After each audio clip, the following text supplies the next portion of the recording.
जरूरी है। नमस्कार, मैं हूं सुशांत सिन्हा और प्रश्नकाल में आज का सवाल ये कि क्या हमारा और आपका शरीर एक ऐसे मोड़ पर पहुंच चुका है जहां इस पर दवाइयों का असर कम होने लगा है, या वो दिन दूर नहीं जब आपको सर्दी खांसी जैसी आम बीमारी भी हो जाए तो आपको उससे उबरने में दवा खाने के बावजूद कई कई हफ्ते या महीने लग जाएंगे। और क्या ऐसा सच में होगा तो क्या उसके पीछे की एक वजह प्रदूषण हो सकती है? मेडिकल साइंस के इस आधुनिक दौर में ये सवाल आपको अजीब लग सकते हैं, लेकिन वाकई ऐसा होने जा रहा है, या यूं कहूं कि होना शुरू हो चुका है। और ऐसी बात हम हवा में नहीं कर रहे हैं, ये बात बाकायदा एम्स के डॉक्टर्स की एक रिसर्च में सामने आई है। रिसर्च कहती है कि हमारा शरीर कुछ यूं बनता जा रहा है कि आप जो एंटीबायोटिक खाते हैं उसका असर होना कम या बंद होता जा रहा है। इसका कितना भयानक असर आप पर हो सकता है वो आपको बताएं। उससे पहले एम्स के डॉक्टर्स की रिसर्च कहती क्या है उसे समझिए।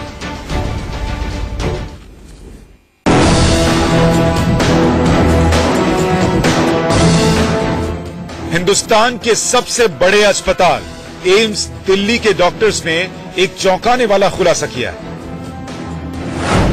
ये हैं डॉक्टर रणदीप गुलेरिया जो एम्स दिल्ली के डायरेक्टर हैं। ये डॉक्टर पूर्वा माथुर हैं जो एम्स में प्रोफेसर हैं, और ये डॉक्टर राकेश लोढ़ा जो प्रोफेसर हैं। डॉक्टर्स की ये टीम पिछले कुछ सालों से एक बड़ी रिसर्च में जुटी थी, और अब वो जिस निष्कर्ष पर पहुंची है वो हमारी आपकी जिंदगी के लिए बेहद जरूरी और खतरनाक भी है। दिल्ली में लगातार प्रदूषण की वजह से एंटीबायोटिक दवाएं धीरे धीरे बेअसर होने लगी हैं। हमारे अगर हम आईसीयू में देखें और जिनको इन्फेक्शन है उसमें से हम लगभग 10% ऐसे पेशेंट्स हैं जिसमें बिल्कुल हाई एंड एंटीबायोटिक्स यूज करने पड़ते हैं, क्योंकि उससे जो और एंटीबायोटिक्स हैं वो सब रेजिस्टेंट हो जाती हैं और वो असर नहीं कर पाती। गुलेरिया जो कह रहे हैं उसे साधारण तरीके से आप ऐसे समझ सकते हैं कि अगर दिल्ली में पॉल्यूशन का हाल ऐसा ही सालों तक रहा तो एक स्वस्थ इंसान को होने वाली सर्दी और खांसी ठीक होने में महीनों लग जाएंगे। अगर आप वायरल फीवर से पीड़ित होंगे तो आप महीनों तक बिस्तर पर पड़े रहेंगे। ऐसा इसलिए क्योंकि इन बीमारियों को ठीक होने के लिए आपका डॉक्टर जो दवाई देगा वो बेअसर रहेगी। एम्स की रिसर्च से ठीक पहले, अभी कुछ महीने पहले ही ऐसा ही शोध ब्रिटेन की लिसेस्टर यूनिवर्सिटी में भी हुआ। यहाँ प्रोफेसर जूली मोरिसे ने रिसर्च में पाया कि लगातार वायु प्रदूषण बने रहने से मानव शरीर पर संक्रमण का खतरा कई गुना बढ़ जाता है। मतलब हालात ऐसे हो जाते हैं कि शरीर की प्रतिरोधक क्षमता खत्म हो जाती है और बीमारी के लिए आरोपी बैक्टीरिया की प्रतिरोधक क्षमता कई ज्यादा गुना बढ़ जाती है। ये शोध 2 मानव रोगाणुओं स्टेफाइलोकोकस अयूरियस और स्ट्रेप्टोकोकस निमोनिया पर किया गया। ये दोनों सर्दी खांसी की बीमारी से ज्यादा संबंधित है। पता चला कि लगातार प्रदूषण की वजह से ये दोनों बैक्टीरिया इतने निडर हो गए कि इन पर 3rd जनरेशन की एंटीबायोटिक भी बेअसर होने लगी। लेकिन एम्स की रिसर्च में तो इससे भी कहीं आगे की बात है। जरा सुनिए कैसे सर्दी खांसी कैंसर में बदल सकती है। इससे ये पता चलता है कि जब एयर पोल्यूशन की बात कर रहे हैं तो हमें long term effect of air pollution जो है उसमें काफी ज्यादा डिजीजेज जो हैं वो उभर के आएंगी, और इसमें कैंसर भी एक बीमारी है जो आगे जाके लोगों को तंग कर सकता है। दरअसल कैंसर के सेल और एंटी कैंसर सेल के बनने में जिस चीज की भूमिका सबसे ज्यादा होती है वो है ऑक्सीजन। कैंसर सेल को डेवलप होने के लिए ऑक्सीजन नहीं चाहिए, जबकि शरीर में एंटी कैंसर सेल बनने के लिए शुद्ध हवा चाहिए, भरपूर ऑक्सीजन चाहिए। खैर, ये तो रिसर्च का बहुत थोड़ा सा हिस्सा है जिसके बारे में आपने अभी जाना। आगे की बातें और भी खतरनाक हैं। वो ये कि लंबे समय तक प्रदूषण के जोन में अगर आप रहते हैं तो आपका दिमागी स्तर भी बिगड़ सकता है, और ऐसा 2-4 लोगों के साथ नहीं बल्कि हर एज ग्रुप के लोगों के साथ मास लेवल पर हो सकता है। लेकिन कैसे, ये आपको आगे बताएंगे। मनोहर केसरी के साथ bureau report, India news.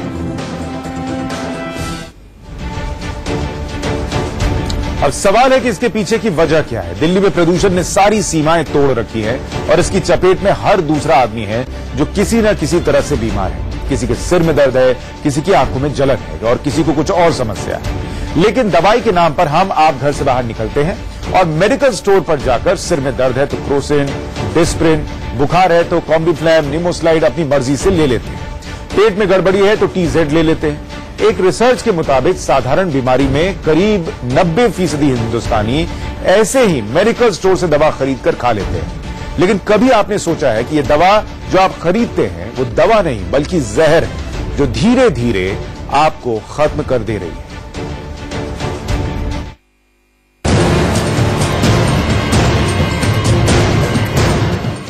AIIMS की रिसर्च में पाया गया कि सर्दी, बुखार, जुकाम, बदन दर्द और सिर दर्द के दौरान बिना डॉक्टर की सलाह के खरीद कर खाई जाने वाली दवाओं ने हमारे और आपके शरीर को इस स्तर तक पहुंचा दिया है कि बीमारियों को ठीक करने वाली दवाओं ने शरीर पर काम करना ही बंद कर दिया है। तो ऐसा होता है कि जो पेशेंट्स हैं डॉक्टर की सलाह नहीं करते, वायरल इन्फेक्शन है, एंटीबायोटिक की जरूरत भी नहीं है, वो सीधा केमिस्ट के पास जाके अपनी दवाई ले लेते हैं और वो एंटीबायोटिक का डोज भी पूरा नहीं होता, कम ड्यूरेशन के लिए होता है। उससे ये हो जाता है कि जो इन्फेक्शन है, जो एंटीबायोटिक है, उससे बैक्टीरिया एक्सपोज हो जाते हैं, खत्म नहीं होते और ग्रेजुअली वो म्यूटेट करके रेजिस्टेंट बन जाता है। एंटीबायोटिक सबसे पहले हमें समझना है कि वो बैक्टीरियल इन्फेक्शन के लिए दवाई बनी है, जिसको हम अगर मिसयूज करते हैं, अप्रोप्रिएट डोज में नहीं लेते, अप्रोप्रिएट टाइम में नहीं लेते और अप्रोप्रिएट कंडीशन में नहीं लेते, तो वो घातक सिद्ध होती है। सिंपल फर्स्ट जनरेशन या सेकंड जनरेशन एंटीबायोटिक्स जिसमें काम कर सकती हैं या करनी चाहिए, वो नहीं करेंगी। एंटीबायोटिक के बेअसर होने पर आई इस चिंताजनक रिपोर्ट को आप तब तक नहीं समझ पाएंगे जब तक इसका इतिहास नहीं जानेंगे। फर्स्ट वर्ल्ड वॉर में जब घायल सैनिकों के मवाद वाले घाव टिंचर आयोडीन से नहीं ठीक हो रहे थे, तब पहली बार एंटीबायोटिक की खोज शुरू हुई। करीब 10 साल बाद 1928 में स्कॉटिश वैज्ञानिक और नोबेल पुरस्कार विजेता अलेक्जेंडर फ्लेमिंग ने पेनिसिलिन नामक एंटीबायोटिक की खोज की। उस जमाने में यह दवा संजीवनी बूटी की तरह हो गई। मतलब जो घाव महीनों से ठीक नहीं हो रहे थे, वो 48 घंटे में ऐसे ठीक होने लगे मानो किसी ने मंत्र मार दिया। आगे पेनिसिलिन पर रिसर्च बढ़ती गई और 3 दशक तक इस एंटीबायोटिक ने कई महामारी को रोक दिया, लेकिन धीरे धीरे पहले जनरेशन के एंटीबायोटिक का असर कम होने लगा। फिर एंटीबायोटिक का दूसरा जनरेशन आया, लेकिन हम और आप डॉक्टर की सलाह पर जो एंटीबायोटिक खरीद कर खा रहे हैं, वो तीसरे जनरेशन की है। लेकिन एम्स की रिसर्च में एक और बड़ा खुलासा हुआ है। बड़े अस्पतालों में आईसीयू तक पहुंचने वाले मरीजों में थर्ड जनरेशन की एंटीबायोटिक भी बेअसर होती जा रही है। द्वितीय विश्व युद्ध के बाद पेनिसिलिन की खोज बैक्टीरिया को मारने के लिए की गई थी, लेकिन 90 साल के दरमियान हमने एंटीबायोटिक्स का इतना गलत इस्तेमाल किया कि वो अब हमारे शरीर पर बेअसर होने लगी है। जो रिसर्च हुई है उसमें अकेला एम्स ही शामिल नहीं है। 2 दर्जन से ज्यादा अस्पतालों के 80 आईसीयू में स्टडी की गई। ये सब एम्स के डॉक्टर्स की मॉनिटरिंग में हुआ। आईसीयू को इसलिए चुना गया क्योंकि सबसे ज्यादा इन्फेक्शन का खतरा यहीं होता है और एंटीबायोटिक के सही असर का पता भी यहीं चल जाता है।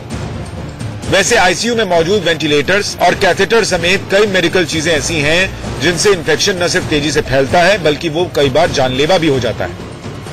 आईसीयूज में ही सबसे ज्यादा इन्फेक्शन होता है, सबसे ज्यादा एंटीमाइक्रोबियल रेजिस्टेंस होता है। तो हम एक सिस्टमैटिकली इसको एक सर्वेलेंस मेथोडोलॉजी कहते हैं। तो हम एक सिस्टमैटिक सर्वेलेंस नेटवर्क चला रहे हैं, which will be A pan India network, जिसके तहत हम सारे डिवाइस एसोसिएटेड इन्फेक्शन का सिस्टमैटिकली बर्डन एस्टिमेट कर रहे हैं। रिसर्च में यह भी सामने आया कि कई मरीजों की जान बचाने की कोशिश में 4th जनरेशन की एंटीबायोटिक का इस्तेमाल करना पड़ा, जिसमें अभी रिसर्च चल ही रही है। वैसे एम्स ने रिसर्च के दौरान ही एक मोबाइल ऐप को डेवलप किया है, जिससे सबसे ज्यादा सुविधा डॉक्टर्स को होगी और वो बेहिसाब एंटीबायोटिक की खुराक लिखने से बच सकेंगे।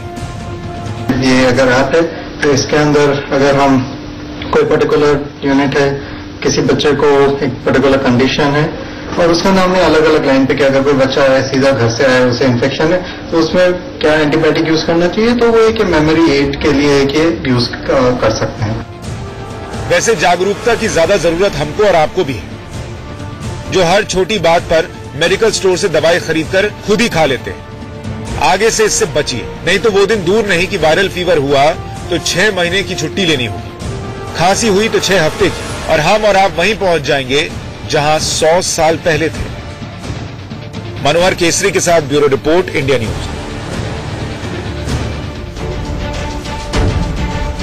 इसी साल की शुरुआत में मैं सिंगापुर गया था। जाते ही बीमार पड़ गया, डॉक्टर के सामने नाक रगड़ता रह गया, लेकिन उसने एंटीबायोटिक नहीं लिखी। यही अगर हिंदुस्तान में होता तो शायद केमिस्ट के पास जाता और एंटीबायोटिक मिल जाती। यानी विदेशों में आप कुछ कर लीजिए, जब तक जरूरत न हो, बहुत ज्यादा जरूरत ना हो, एंटीबायोटिक नहीं लिखते डॉक्टर। छोटी मोटी बीमारियों में दवाई दुकान से दवा खरीद कर खा लेना हिंदुस्तान में करीब 95% परिवार के लिए आम बात है। लेकिन ऐसा न हो, इसके लिए कई नियम कानून बने हुए हैं। लेकिन ये कानून सिर्फ कहने के लिए। दिल्ली जैसे शहरों में इंडिया न्यूज संवाददाता मनोहर केसरी ने इसे साबित करके दिखाया है।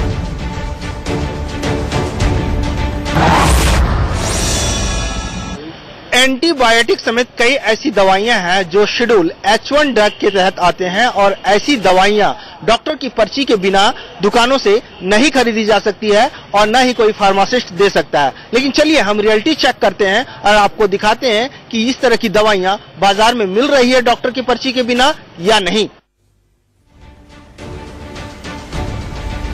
मनोहर ने जो देखा वो हम आपको आगे दिखाएंगे, लेकिन मनोहर ने दिल्ली के ही एक पॉश इलाके से बच्चों की खांसी बीमारी में इस्तेमाल होने वाली कई दवाएं खरीदी।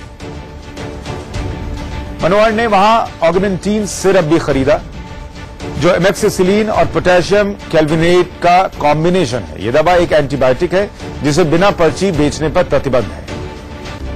क्या दे दीजिए, ये एंटीबायोटिक है? और क्या दे सकते हैं बच्चों के लिए? भैया हाँ, खांसी हो रहा है, जुकाम भी है और लगातार फीवर भी हो रहा है। कौन सी सिरप पी है? Chest and cold. उसमें क्या एंटीबायोटिक भी है? अच्छा, एंटीबायोटिक अलग से लेना पड़ेगा। ठीक है, डॉक्टर को दिखाने की जरूरत तो नहीं है ना? आप एक ऑगमेंटिन दे दो और एक चेस्ट एंड कोल्ड का दे दो। ये कौन सी दवा है? पैरासिटामोल। ये चेस्ट एंड कोल्ड के लिए कितना हुआ? पर्ची बना करके लेकिन देना पड़ेगा। नाम बोलो, नाम लिखो। मनोहर।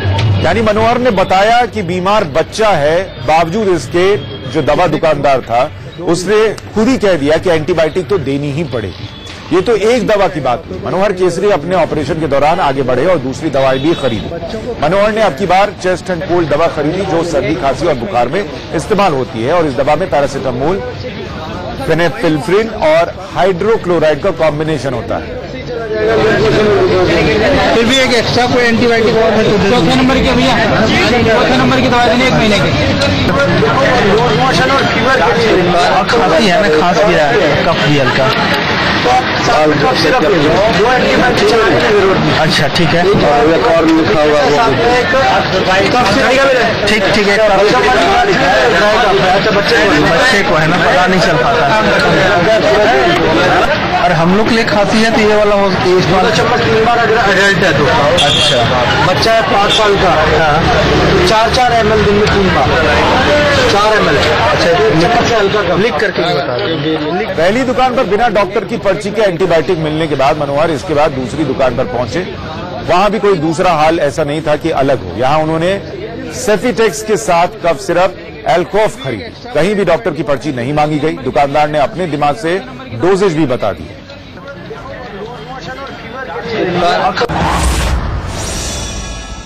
तो इस तरह से आपने देखा कि दिल्ली के अलग अलग मार्केट से, अलग अलग दुकानों से हमने दवाइयां खरीदी है और ये दवाइयां वो दवाई हैं जो एच शेड्यूल के तहत आती है। इसे डॉक्टर के पर्ची के बिना नहीं मिल सकती है, दुकानदार नहीं दे सकते हैं, लेकिन हमने खरीदी है क्योंकि हमारे पास कोई डॉक्टर की पर्ची नहीं थी। और ये दवाइयां आप देख सकते हैं, एक ऑगमेंटिन है, दूसरा सफेक्सिम है, कफ सिरप है और एक बुखार की दवाइयां हैं। इसमें भी कई कॉम्बिनेशन है। तो इस तरह से धड़ल्ले से जो H1 शेड्यूल के तहत दवाइयां हैं वो दुकानों में मिल रही है और जो सरकारी एजेंसियां हैं वो हाथ पे हाथ धरकर बैठी है और लोगों की जान के साथ खिलवाड़ हो रहा है।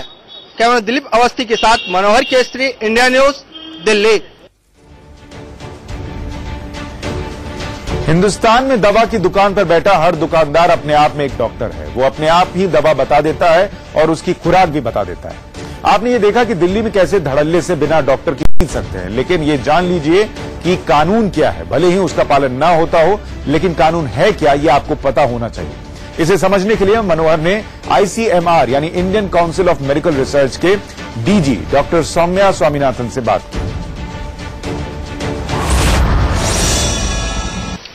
एक जमाना था जब हम सोचते थे कि इन्फेक्शियस डिजीजेस जो कीटाणु होते हैं उनके ऊपर जो युद्ध चलाया था एंटीबायोटिक्स के साथ वो मानव ने जीत लिया।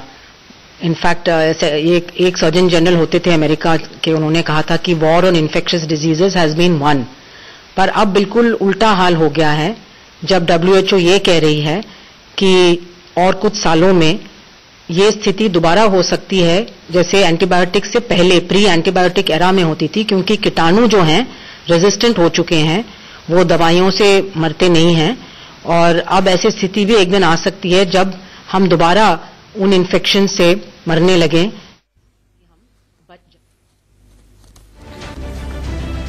पिछले साल 7 लाख लोग पूरी दुनिया में एंटीबायोटिक रेजिस्टेंस की वजह से मर गए। मतलब बीमारी हुई, दवा भी दी गई, लेकिन दवा ने काम ही नहीं किया। 2050 तक यह आंकड़ा हर एक साल 1 करोड़ लोगों तक पहुंचने की आशंका है। मेडिकल साइंस की माने तो 12 तरह की बैक्टीरिया ऐसे हो गए हैं जिन पर दवाओं का असर बेहद मामूली होता है। टीबी के मरीजों का तो यह हाल है कि करीब 40% थर्ड लेवल के मरीजों पर थर्ड जनरेशन के एंटीबायोटिक फेल होते जा रहे हैं। मेडिकल साइंस की भाषा में यह किसी भूचाल से कम नहीं है, लेकिन हम जग नहीं रहे। वायु प्रदूषण जिसे लेकर हमने ये शो शुरू किया था, वो अगर लगातार यूं ही बना रहा तो उससे दोहरे स्तर पर नुकसान होगा। एक तो आप बीमार बने रहेंगे और इसके लिए माहौल बना हुआ ही है, दूसरा लंबे समय तक प्रदूषण से एंटीबायोटिक बेअसर होने लगता है। कुल मिलाकर हालात ऐसे बनते जा रहे हैं कि हम और आप वापस 100 साल पुराने पीछे वक्त में जा रहे हैं, पहुंच रहे हैं। अगर समय रहते नहीं जागे तो हालात कितने बुरे होंगे आप और हम अंदाजा लगा सकते हैं। प्रश्नकाल में आज के लिए इतना ही। नमस्कार।